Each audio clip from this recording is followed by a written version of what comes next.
in the overall view. With this overall view, what we call roadmap for evaluation of the patients. زي ما الدكتور صلاح كان بيقول ان الحقيقه ان احنا to go nomination for dithers, one of the things is to be a very good knowledgeable and skilled in evaluation of dithers. And I think this is the aim. When we are knowledgeable and skilled, then by competition we will win. أنا بس عايزة أقول لكم إن business when it's presented we can make a big classification. And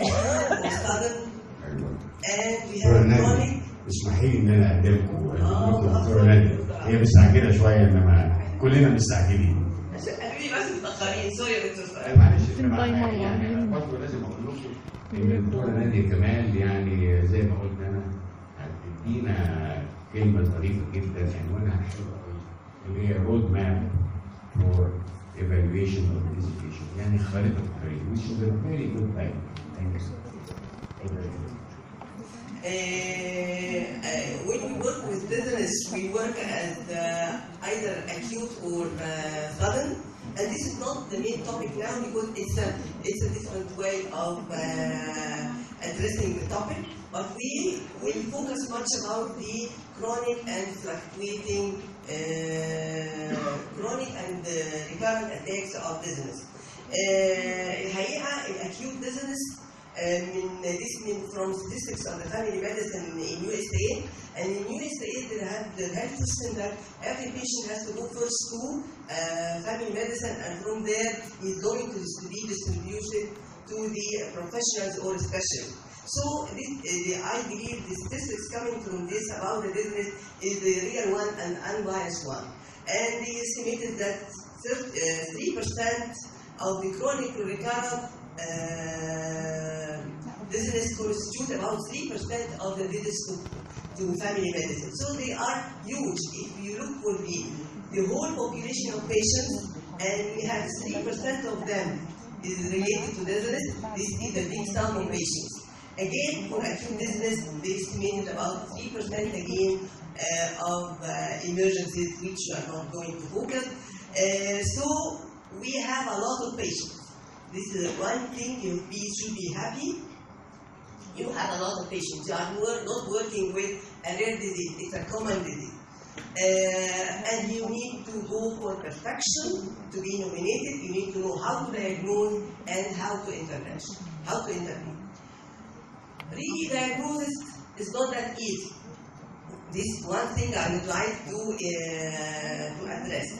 Because symptoms usually is non-specific, and second, which is the most important, differential diagnosis is broad. Why differential diagnosis is broad? Because I'm not looking only in one system. As for example, when working with audiology, patients have a complaint is more or less specific. Hearing impairment, not discrimination, noise, tinnitus, and you have to look for the auditory system to see what is the relation to the symptom.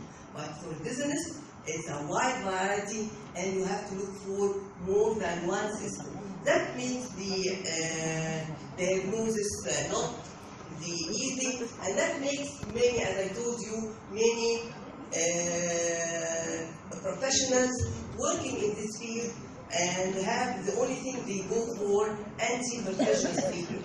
I'm not against anti-hypertension treatment, but we need to go to prescribe it when we reach the diagnosis that this treatment will be the effective mode. You can see, and this from statistics, at Ain Shams done for almost 3,000 patients that we had examined. يعني في أيام الزمن الجميل لما كان عندنا إحصاء, and this is statistics about 2009. And you can see that many prescribing medication, and most medication prescribed by ENTs. Because sometimes neurology or neurosurgery or internal medicine, they refer patients because they don't know what to do. They refer it for ENT, and ENT, if they are not a specialist, they will go for the easiest way, prescribing medicine. Up to when we look at the patient, when we find that almost 80% coming with medications chronic medications.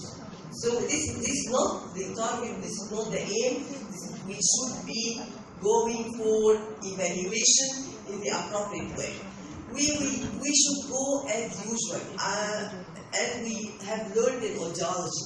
We need to localize the site of lesion, and we need to go for the etiology of that lesion. Or basically, this is medicine. Where is the lesion? What is the lesion?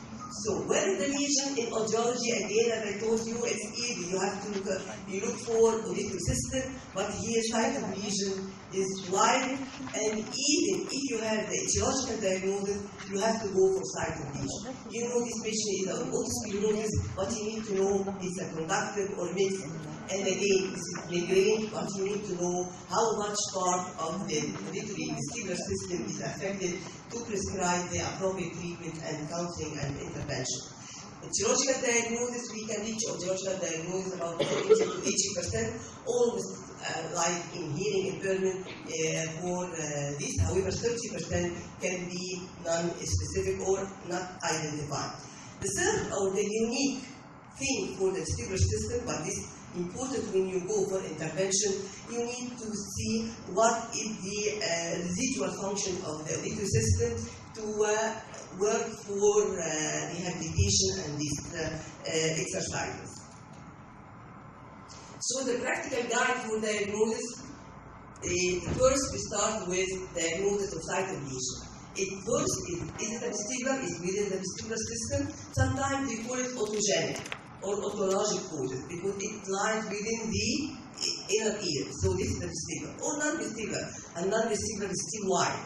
You can have cardiovascular involvement, you can have metabolic disorders, you can have psychogenic, and you have neurological. These are the four major areas that it can the lesion lies there and cause deafness.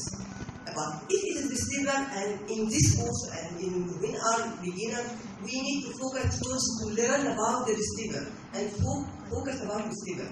When you are expert and managing the vestibular, then your knowledge and all you think goes up for wider localization and differential diagnosis. Within the vestibular, you go again, you need to say it's a peripheral or central, it's right or left, and what is the degree of compensation, which can reflect if this recent recurrent, it's a recent attack, or if it's the stable situation, and the intervention will differ, of course.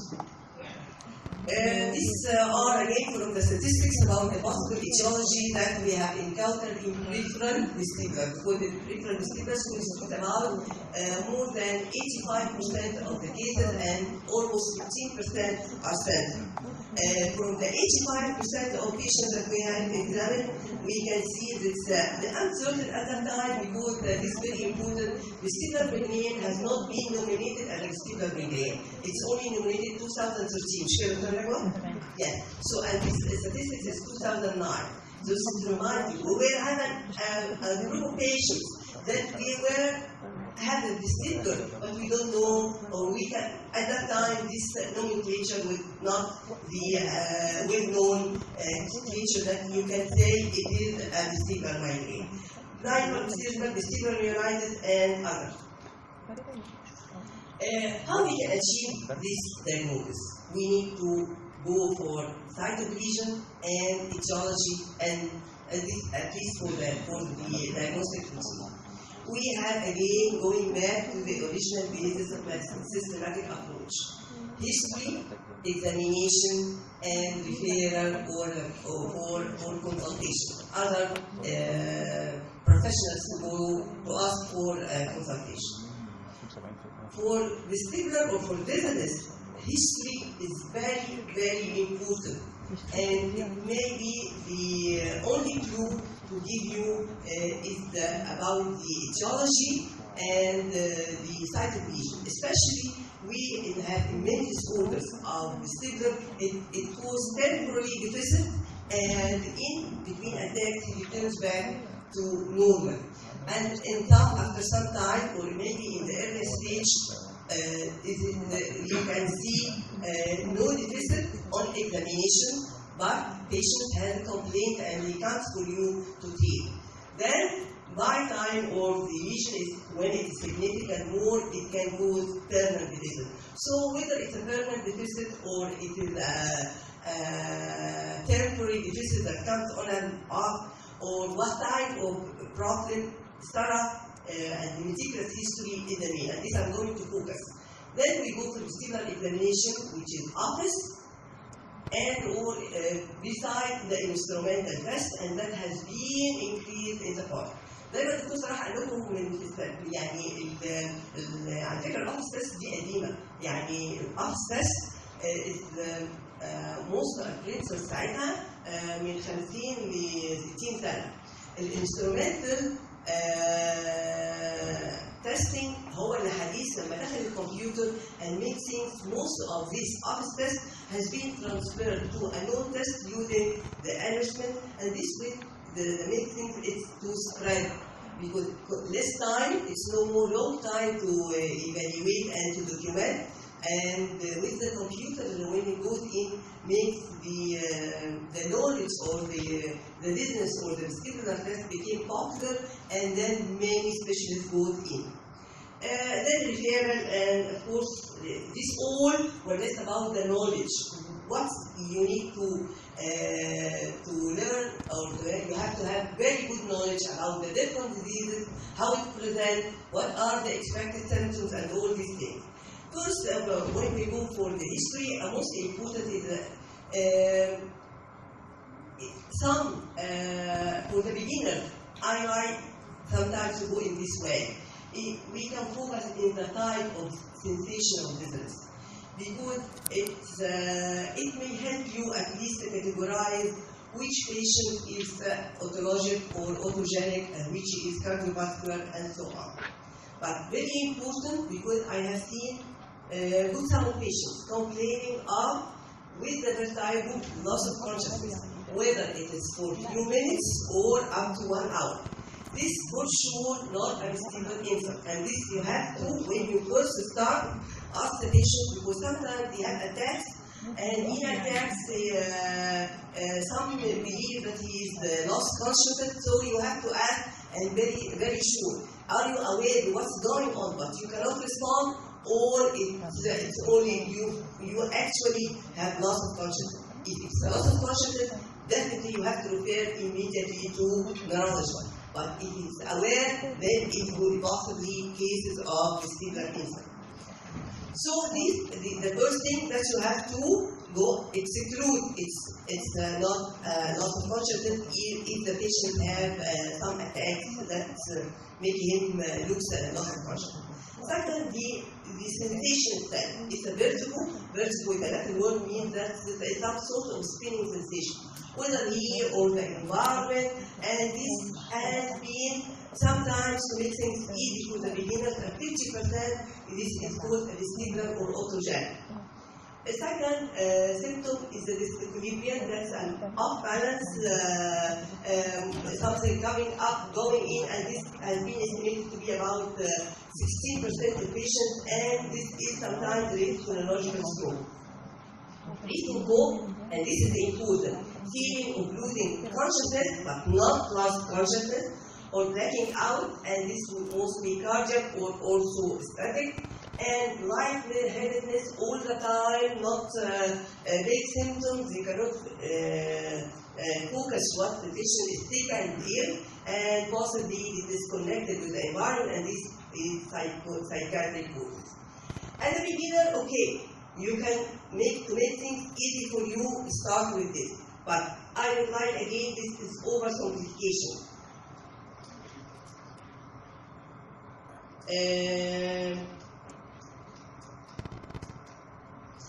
Vertigo, which is the spinning, may be related to cerebral insults.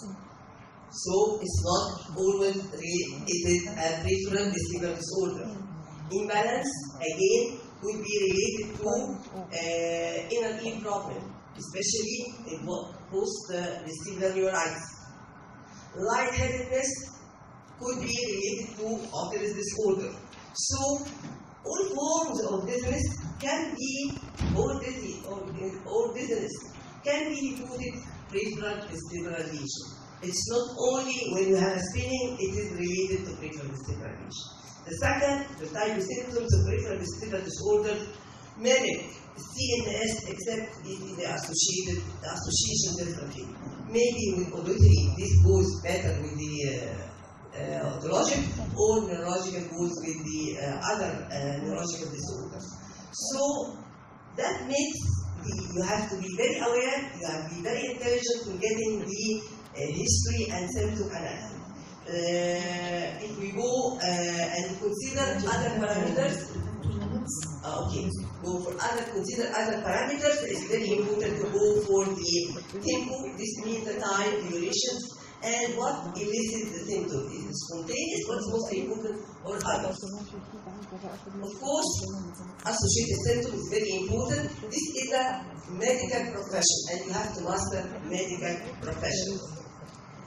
And you can see here, for example, this is some distribution of the patients who died after examination, and they have normal vestibular test, however, we could reach etiological diagnosis, whether epilepsy, migraine, Meniere, and so on.